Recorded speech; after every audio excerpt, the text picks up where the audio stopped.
A black janitor walked into a high-stakes corporate boardroom, not to clean, but to speak. Within minutes, he stunned a room full of powerful executives and flipped the script on everything they thought they knew about value. This is the story of hidden brilliance, bold truth, and the moment that left millionaires speechless. The boardroom at Sterling and Company was a glass-encased arena of pressure and power perched high above Manhattan. Outside, the skyline shimmered in late morning light, but inside, the air was heavy with tension. Chairs shifted. Pens tapped. Some executives murmured to one another in clipped, low voices, while others stared at the gleaming mahogany table as if it might offer a lifeline. Everyone was waiting, for numbers, for answers, but mostly, for her. Clara Sterling. The widow of Victor Sterling, the company's founder and former CEO. The woman who had inherited an empire that was now bleeding millions by the quarter. Clara had been silent in her first few months as chairwoman. Observing. Calculating. Letting the men in tailored suits and handcrafted egos talk themselves in circles. But not today. Today was different. And when the door finally opened, it wasn't just the crisp click of her heels that turned heads. It was who walked in beside her. He didn't wear a suit. He didn't carry a briefcase or tuck a Mont Blanc into his blazer pocket. He wore navy blue work coveralls with a faded Sterling and Company patch stitched over his chest. In one hand, he held a cloth, old, wrinkled, the kind you use to wipe fingerprints off glass doors. The kind no one in that room had ever touched. Marcus Bell. 38. Night shift janitor. 5 years on payroll. Quiet. Efficient. Unnoticed. Until now. The room fell into a stunned silence, the kind that's louder than shouting. Lawrence Green, the CFO, blinked twice and glanced across the table at Martin Webb, the head of operations, as if asking silently, "Is this real?" Martin's face was a smirk barely held in check. His hand crept to his cufflink, adjusting it like he might ward off whatever joke was unfolding in front of him. Clara paused at the head of the table. She looked out at the sea of disbelief, her expression unreadable. Before anyone asks, she said smoothly, "Yes, I invited Mr. Bell." Martin let out a half-laugh, the kind rich men use when they're not quite sure whether to be amused or offended. Lawrence cleared his throat and leaned forward. "Mrs. Sterling, with respect, this is a closed meeting. We're discussing shareholder strategy and quarterly performance, not facilities maintenance." Clara's gaze flicked to him with the precision of a surgeon's scalpel. "And maybe that's part of the problem," she said. "Everyone here looks at spreadsheets. Marcus looks at the floor those spreadsheets fall on." Marcus shifted, uncomfortable, unsure whether to stand still or run for the exit. He wasn't used to eyes on him, at least not like this. Not eyes with titles and stocks and generational wealth behind them. He'd cleaned the very glass walls that now trapped him inside this room, vacuumed under this table while these men slept comfortably in high-rises and weekend homes. He wasn't supposed to be here. And yet, here he was. Clara sat down at the head of the table. "Let me tell you a story," she said. "Last month, I was walking past the 6th-floor break room, by accident, really. Elevator stopped short. I was late for a call. But then I heard something strange. It wasn't gossip. Wasn't complaints about overtime or vending machines. It was someone talking about long-term value equity versus short-term volatility." Her eyes moved to Marcus. That someone was Marcus. The executives looked at each other, eyebrows raised, expressions flickering between curiosity and skepticism. Clara continued. He was explaining market recovery post-2008 crash to another staff member. I stood there for 15 minutes. Listening. And I understood more from him in those 15 minutes than I've gotten from some of your quarterly decks. Marcus wanted to disappear. He hadn't asked for this. Hadn't wanted this. When Clara approached him after that day, he tried to brush her off. Said it was nothing. Said he was just repeating what his father taught him before cancer took him and the family business in the same year. Said he couldn't afford college, so he read finance books secondhand and watched Bloomberg on a cracked iPad during breaks. She told him to show up today. Just sit in. Nothing more. Marcus, Clara said now, turning to him gently. Would you mind sharing what you told me about asset evaluation? He hesitated. The room waited like a blade balanced on edge. I just said, Marcus began, voice low, you can't judge a company based only on what it's doing now, not when the market's down. You have to look at what it's capable of doing when things rebound. Where it's positioned. What's underutilized. That's how you spot real value. A silence followed. Not mockery. Not derision. Silence, the kind people give when something true has been said and they don't want to admit it. Martin scoffed finally. Okay, Mr. Bell, he said, voice cool. Let's test that theory. We've got $27 million locked up in underperforming logistics assets. Enlighten us. Marcus breathed in. He felt his heartbeat in his ears.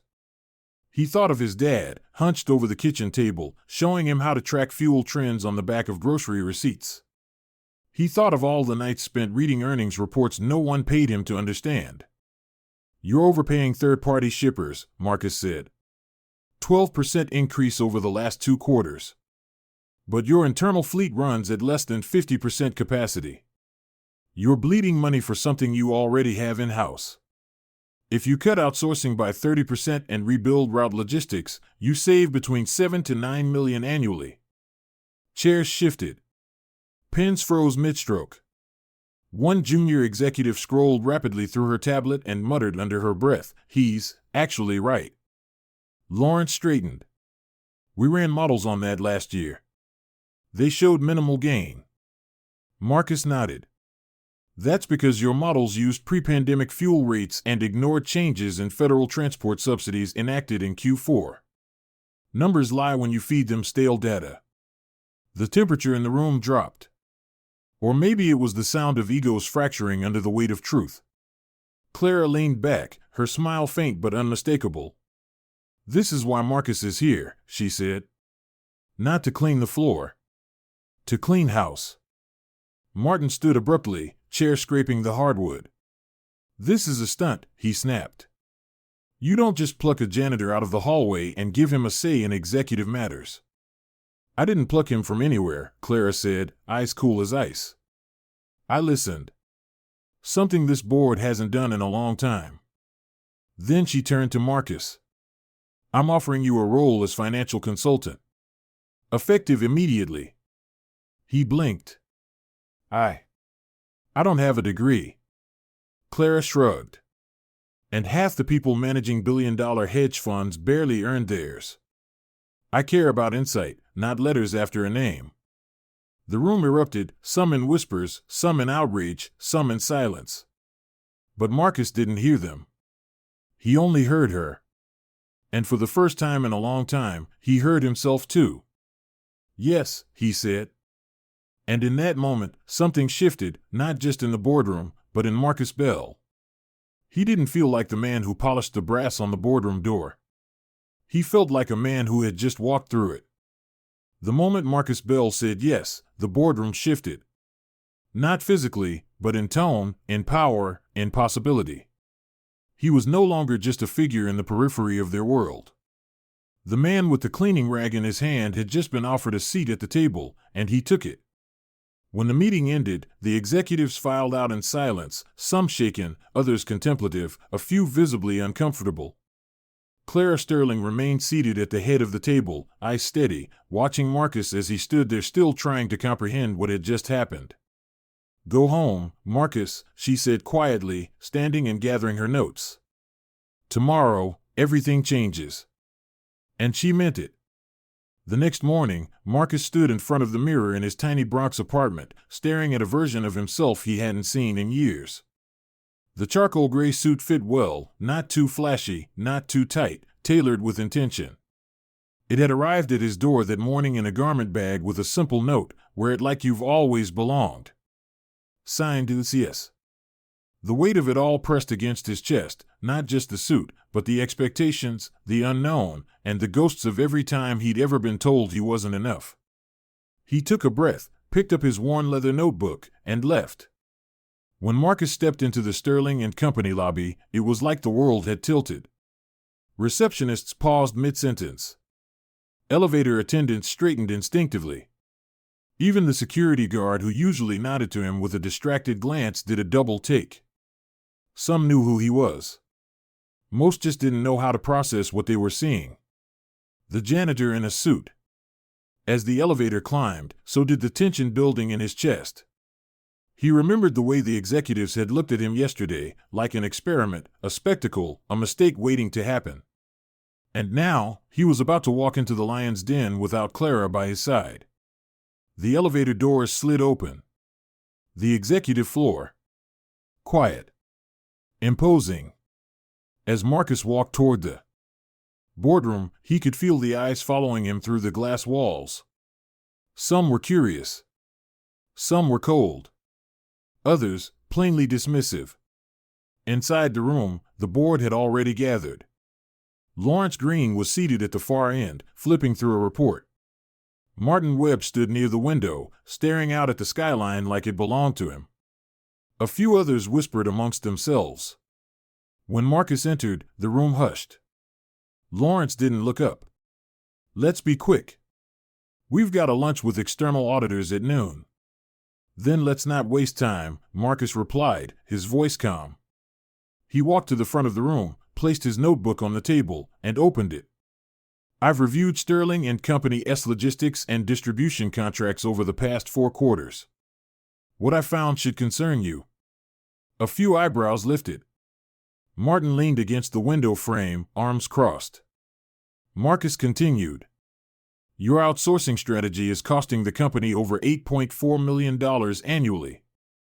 You're paying inflated contractor rates while maintaining an internal fleet that's operating at under 50% capacity." Lawrence finally looked up. "We ran that analysis last fiscal year. The model showed minimal impact." Marcus didn't flinch. "Your model was built on outdated data. It didn't account for post-pandemic fuel adjustments or the changes in federal freight regulations that went into effect 7 months ago." Silence. One of the junior executives, a woman named Priya, began typing rapidly into her tablet.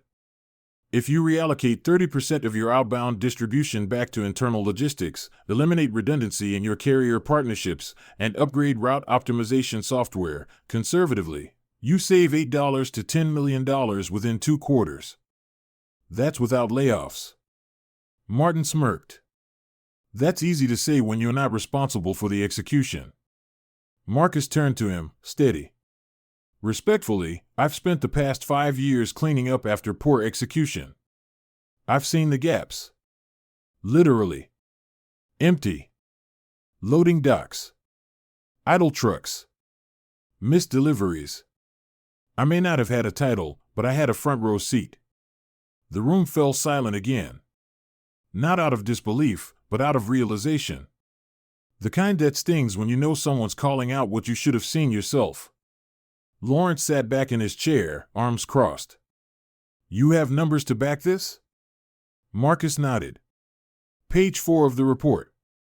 I cross-referenced internal usage logs, contract invoices, and fleet utilization data. It's all in there." Priya looked up from her tablet. "He's right. The numbers align. And the savings projection is actually conservative." A low murmur spread through the room. Martin looked irritated. Lawrence looked intrigued. And Marcus, he just looked focused. "I'm not here to embarrass anyone," Marcus said, sensing the shift. "But I'm also not here to sugarcoat it. We're bleeding money. Not because we lack talent, but because no one's been willing to say the obvious." He paused. "You don't need someone who fits a profile. You need someone who sees clearly." The room quieted. And for the first time since he entered, Marcus saw something change. Not everyone softened. But the resistance, the smirking, the guarded arms, the condescension, it cracked. And through that crack came something else, curiosity. After the meeting, Clara's assistant met Marcus outside the boardroom. "Miss Sterling would like to see you," she said. Marcus followed her through the corridor to the executive suite, where Clara was seated at her desk, sipping from a glass tumbler filled with something amber. She looked up and smiled. "I heard you made quite the impression." Marcus hesitated at the door. "I just told them the truth." Clara gestured to the seat across from her. "Sit. Let's talk about what comes next." As he sat down, she folded her hands together and leaned forward. "What you don't know is that I've been watching you for months," she said. Not in a creepy way, she added with a faint smile. "But I noticed. How you worked. How you studied reports when no one was looking. How you stayed after hours reading economic summaries on your phone. I didn't step in then because I needed to be sure.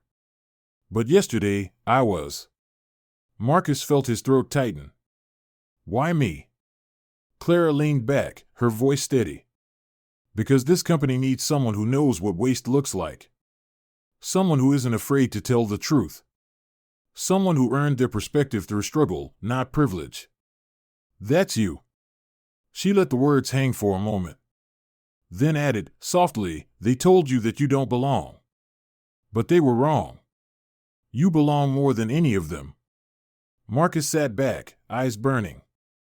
No one had ever said that to him, not like this. Not in a room where it mattered.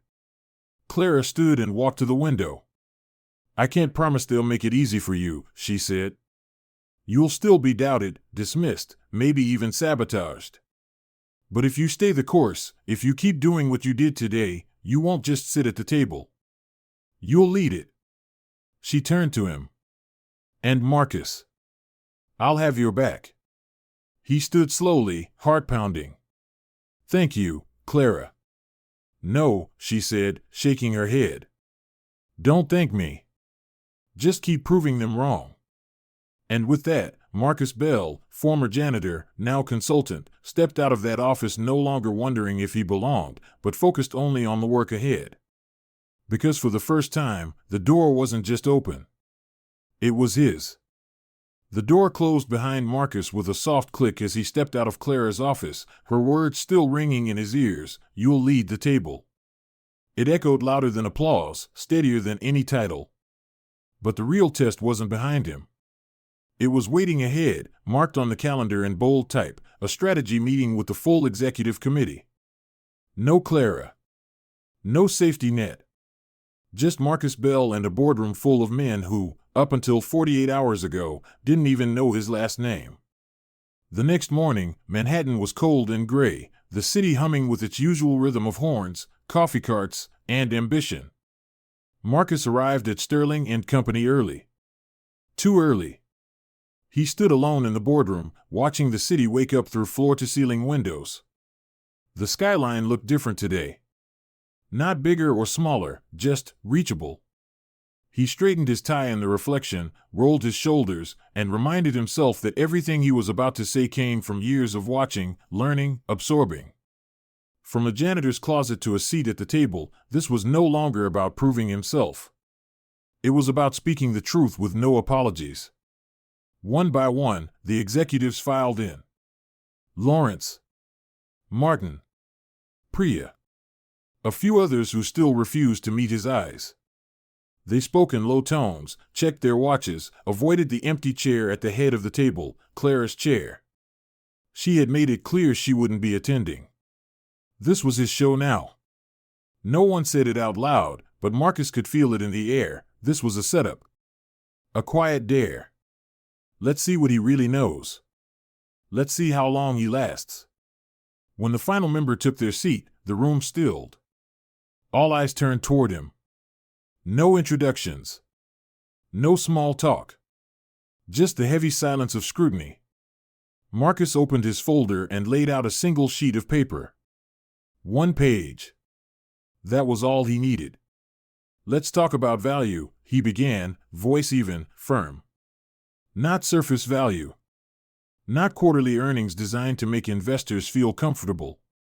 I'm talking about structural, measurable, long-term value, the kind that doesn't show up in bold on a slide deck but determines whether this company survives the next 5 years. A few pens stopped moving. One executive shifted in his chair. Marcus continued.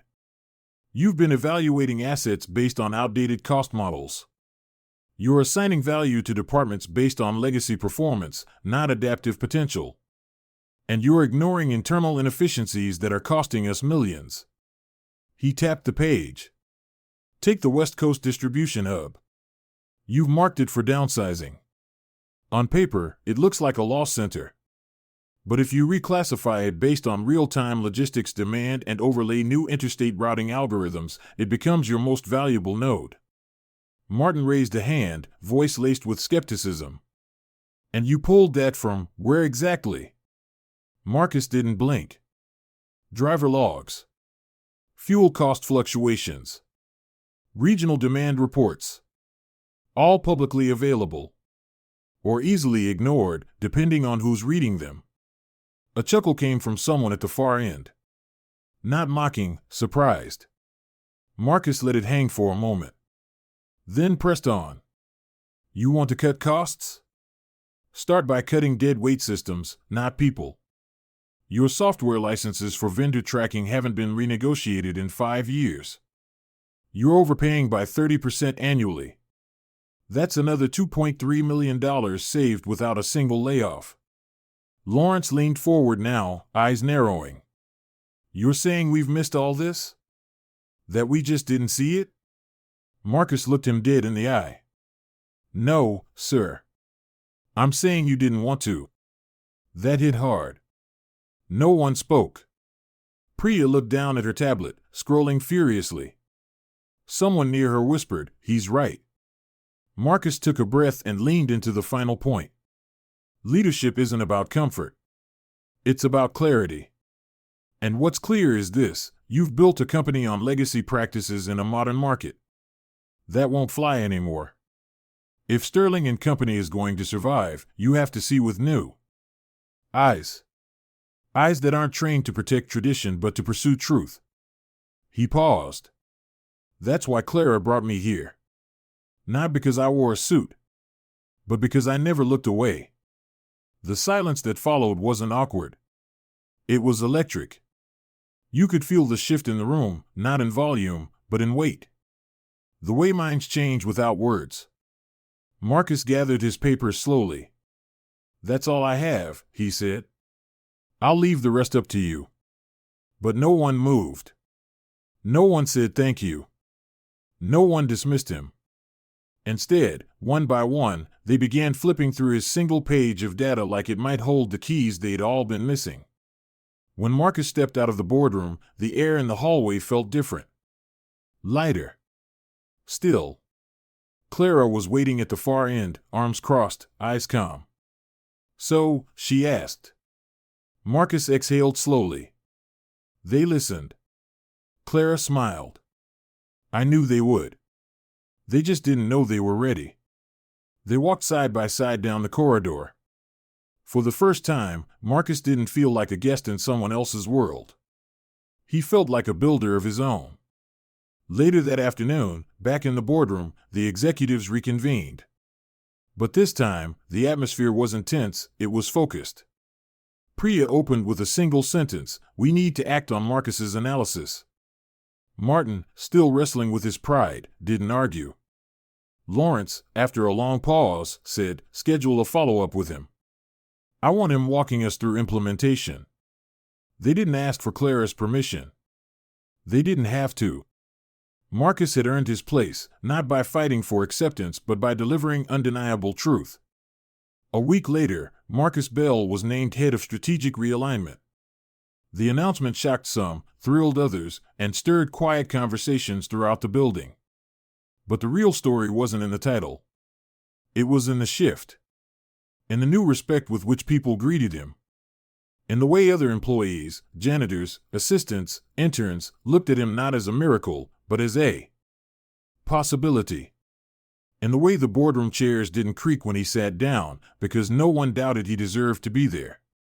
On a rainy Friday afternoon, as the last of the executives filed out of another successful planning session, Clara turned to address the room one last time. "You all saw something this week you hadn't seen before," she said. "Not a Cinderella story. Not a PR stunt. But proof. That talent doesn't need a title. That leadership doesn't need permission. That seeing what others overlook is more valuable than repeating what everyone already knows."